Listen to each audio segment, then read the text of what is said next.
আমার বাপ মা মারা যাওয়ার পরে বড় ভাই আমাদেরকে খুব আগলে রাখছে। আল্লাহর কাছে যদি নতুন করে কিছু হারানোর জিনিস তুলে পাই, তাহলে আমার বড় ভাইকে আমি চাইতাম যে আল্লাহ বাপ মারে চাই না, আমার বড় ভাইটারে পেলে আমি দুনিয়া সব পাই। বড় ভাইকে এত বেশি ভালোবাসেন কেন? সন্তানের মতো ভালোবাসতে তো ওই ভাইটা হঠাৎ চলে গেছে, এর জন্য ওই আঘাতটা আর মেনে নিতে পারি না। বাপ তো চলে যাবো, মা চলে যাবো ধারাবাহিক ভাবে, কিন্তু বড় ভাইয়ের ভালোবাসা হঠাৎ হারাই যাবে এটা বাঁচতারই নাই। এই জন্য আমি আমার ছোট ভাইদেরকে বড় ভাইয়ের মতো স্নেহ করিয়া ভালোবাসা ওদেরকে চেষ্টা করি মায়া দিয়ে রাখতে। পৃথিবীতে সবচেয়ে কোন মানুষটার কাছ থেকে বেশি কষ্ট পেয়েছে? মানে আপন যেদিকে বাপ মা ভাইকে হারানোর পরে যেই পদে পদে আঘাত পাইছি, মানে যারে ভালোবাসছি, যারে বিশ্বাস করছি, যার কাছে গেছি, শেষ পর্যন্ত ওইখান থেকে মানে রেজাল্ট খুব ভালো পাই না। যারে ভালোবাসছি তার কাছ থেকে আঘাত পাইছি। এই জন্য মানে ওনার মানে ওরকম বেশি বন্ধু বান্ধব নিয়ে চলি না।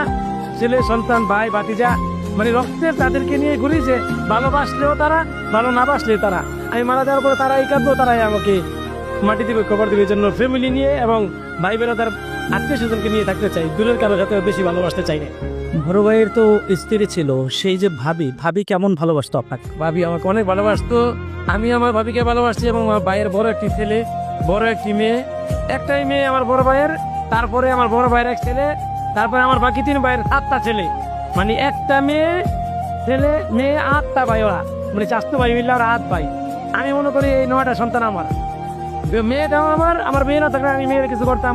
ওই মেয়ের মতো ভালোবাসি এবং 8টা ছেলেকে আমি আমার বড় ভাইয়ের বাবার স্থানে রাখি এবং চেষ্টা করি যে ওদের দাদা থাকলে, দাদি থাকলে, বড় ভাই থাকলে ওদেরকে যে আদরটা করতো, আমি দাদা দাদির কষ্ট যেরকম সহ্য করে ওইভাবে সহ্য করে ওদের খুব আদর করি। মানে মনে করি সবটি আমার সন্তান। কেউ যেন ওদের দাদা দাদি, বড় জ্যাঠার বা বাপের আনন্দ ফুর্তির মানে কষ্ট যেন না পায়, ওদেরকে যেন ওই কষ্ট না পাইতে ওদের আমি চেষ্টা করি ওদেরকে দূরে রাখতে আর কি। পাখিটাও বলার ইচ্ছা।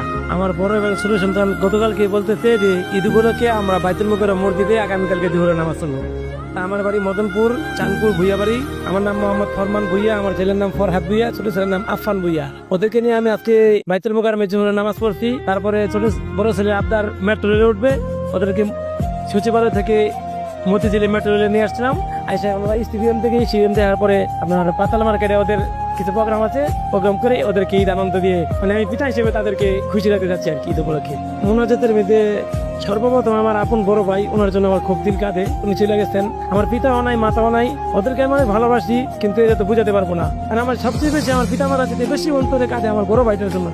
আমার বড় ভাইকে অনেক ভালোবাসতাম। আমি আমাদের ফ্যামিলিটা সবাইকে খুব ভালোবাসি, লালন পালন করছি।